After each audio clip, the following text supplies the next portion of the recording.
तो बेटियां कहाँ बच रही हैं। हम रोज़ रोज़ तो बेटियों को मरते हुए देख रहे हैं और मोदी जी तो ये भी कह रहे हैं कि भाई राम राज्य हम लाने वाले हैं। तो फिर हम मोदी जी को कहना चाहते हैं कि हमें राम राज्य की ज़रूरत नहीं है, कि यहाँ क्रिमिनल को क्रिमिनल के रूप में सज़ा नहीं दी जाती। उसको देखा जाता है ये भारतीय जनता पार्टी का है कि कांग्रेस का है कि कौन सी जाति का है। सुप्रीम कोर्ट के जजेस भी आज महिला विरोधी मानसिकता के शिकार हैं। जो बड़े बड़े सरकारी पदों पर बैठे हैं वो भी महिला विरोधी मानसिकता के शिकार हैं। वो पुरुष प्रधान मानसिकता को ही सबसे ज़्यादा उन्नत मानते हैं। मरना तो सभी को ही है, क्यों ना हम इस समाज की रूढ़ियाँ जो हैं, जो आज जाति के नाम पर शोषण हो रहा है, धर्म के नाम पर शोषण हो रहा है, लिंग के नाम पर जो शोषण हो रहा है, इन सब समस्याओं से लड़ते लड़ते हम मरेंगे तो हमारे जीवन का कुछ औचित्य ज़रूर होगा।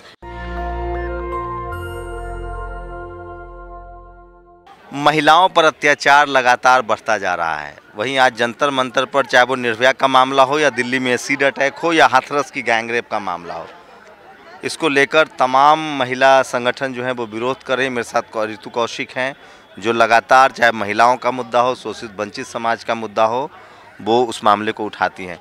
क्या लग रहा है? मोदी जी तो कह रहे हैं कि बेटी बचाओ बेटी पढ़ाओ ये स्लोगन है, आप लोग को अभी भी महिला सुरक्षा की बात चिंता सता रही है? जी, अभी 2 दिन पहले ही दिल्ली के अंदर एक स्कूल की बच्ची के साथ के ऐसा दर्दनाक हादसा हुआ है। उसकी जो है वो एसिड अटैक उसके ऊपर किया गया है। तो बेटियां कहाँ बच रही हैं। हम रोज़ रोज़ तो बेटियों को मरते हुए देख रहे हैं और मोदी जी तो ये भी कह रहे हैं कि भाई राम राज्य हम लाने वाले हैं। तो फिर हम मोदी जी को कहना चाहते हैं कि हमें राम राज्य की ज़रूरत नहीं है, क्योंकि हमें यहाँ हम लोकतंत्र में रह रहे हैं। हमें लोकतांत्रिक अधिकार चाहिए, महिलाओं को समानता का अधिकार चाहिए। आज महिलाओं को जो आप दोयम दृष्टि का नागरिक समझ रहे हैं, हमें ऐसा समाज नहीं चाहिए। हमें समानता का और स्वतंत्रता का अधिकार चाहिए जो कि एक लोकतंत्र में मिल सकता है। तो हम अपने लोकतांत्रिक अधिकारों के लिए यहाँ पर आए हैं। राम राज्य से क्या दिक्कत है? राम राज्य से ये दिक्कत कि राम एक राजा थे और राजाओं का राज जो है वो खत्म हो चुका है। तो सीता भी तो, माता सीता भी तो महारानी थी। लेकिन सीता माता के साथ जो किया गया है वो हम नहीं चाहते किसी दूसरी महिला के साथ हो, इसीलिए हम नहीं चाहते कि राम राज्य यहाँ पर स्थापित। क्या लग रहा है अभी जो श्रद्धा का मामला था, आफ्ताब का मामला था, मीडिया ने चलाया, पकड़ा भी गया, सजा भी होगा, बाकी जो महिलाओं का मुद्दा होता है उसको टीवी मीडिया क्यों नहीं इस तरह से हाइप करता है? देखिए, आज ना हमारे मुद्दे बहुत सेलेक्टिव हो गए हैं, क्योंकि आज आफ्ताब का केस था। कोई भी अपराधी है, चाहे वो आफ्ताब है, चाहे सुनील है, अनिल है, जो भी है, वो उसको अपराधी नहीं देखा जाता। उसको धर्म में बांट दिया जाता है, उसको जाति में बांट दिया जाता है।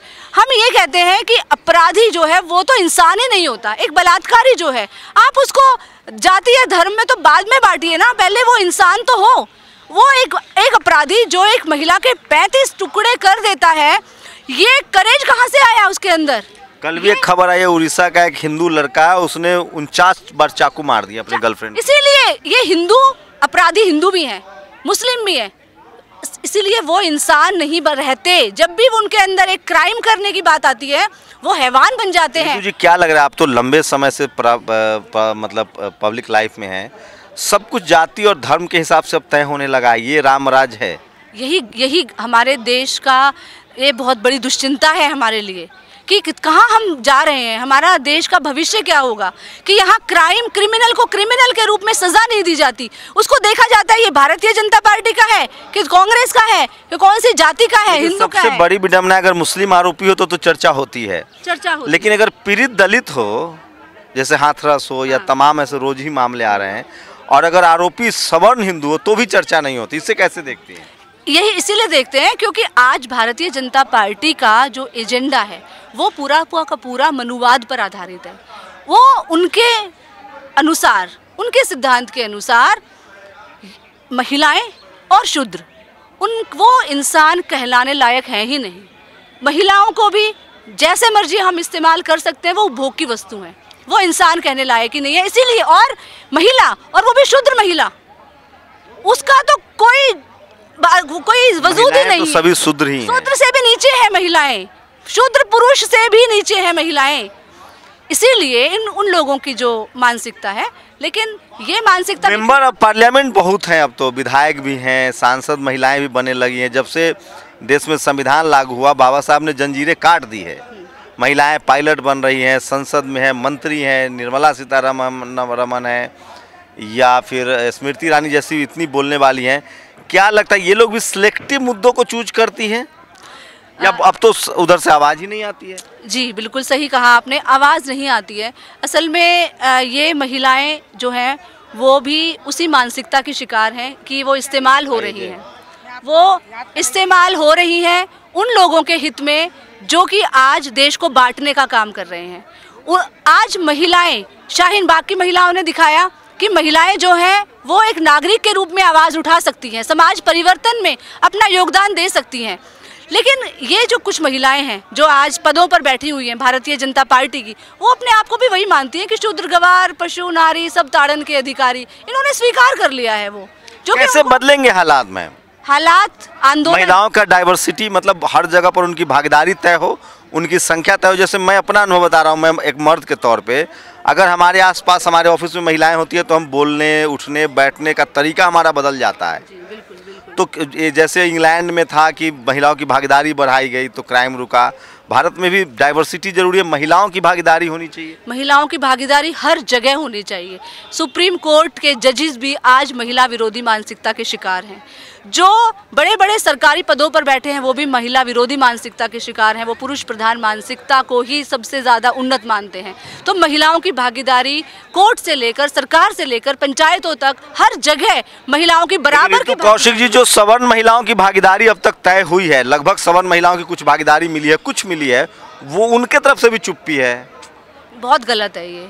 महिलाओं को अपने हकों की आवाज़ उठानी चाहिए, मर्यादा पूर्वक जीवन जीना चाहिए। और मर्यादा पूर्वक जीवन जीने का मतलब है मेरे ऊपर जो अत्याचार होगा मैं उसका भी विरोध करूंगी, और दूसरी कोई मेरी बहन, भाई, चाहे वो किसी जाति धर्म का क्यों ना हो, कहीं का भी क्यों ना हो, उसके खिलाफ अगर कोई अत्याचार हो रहा है तो मुझे आवाज़ उठानी चाहिए। और ये जो आवाज़ उठाने का कल्चर है ना, ये विरोध का जो कल्चर है, ये जो आंदोलन का कल्चर है, इस कल्चर को आज हमें बढ़ाने की ज़रूरत है, क्योंकि जन आंदोलन इकट्ठा मिलकर। लेकिन इसके लिए तो ऋतु कौशिक जी सबसे पहले अपने घर में ही लड़ाई शुरू करनी पड़ेगी कि आप सड़कों पर आने के लिए तो पहले यहाँ तो सड़कों पर आने की भी परमिशन नहीं है, तमाम तरह के एडजेक्टिव लगाते होंगे। बिल्कुल लगाते हैं। महिलाओं के ऊपर, महिलाओं का करैक्टर को असैसिनेट करना सबसे आसान है। घर से बाहर निकल रही है महिलाएं समाज बदलने के लिए, तो उनके सामने बहुत सारी मुश्किलात आती हैं, लेकिन फिर भी महिलाओं को हार नहीं माननी है। क्योंकि देखिए, मरना तो एक दिन है ही, मरना तो सभी को ही है। क्यों ना हम इस समाज की रूढ़ियाँ जो हैं, जो आज जाति के नाम पर शोषण हो रहा है, धर्म के नाम पर शोषण हो रहा है, लिंग के नाम पर जो शोषण हो रहा है, इन सब समस्याओं से लड़ते लड़ते हम मरेंगे तो हमारे जीवन का कुछ औचित्य ज़रूर होगा। ऋतु कौशिक जी हैं जो लगातार अन्याय के खिलाफ सड़कों पर होती हैं, ऐसी तमाम वो महिलाएं जो अपने अपने घरों से निकली हैं। क्या नाम है मैम? सीता सिंह। सीता सिंह। आपका मैम? आशा रानी।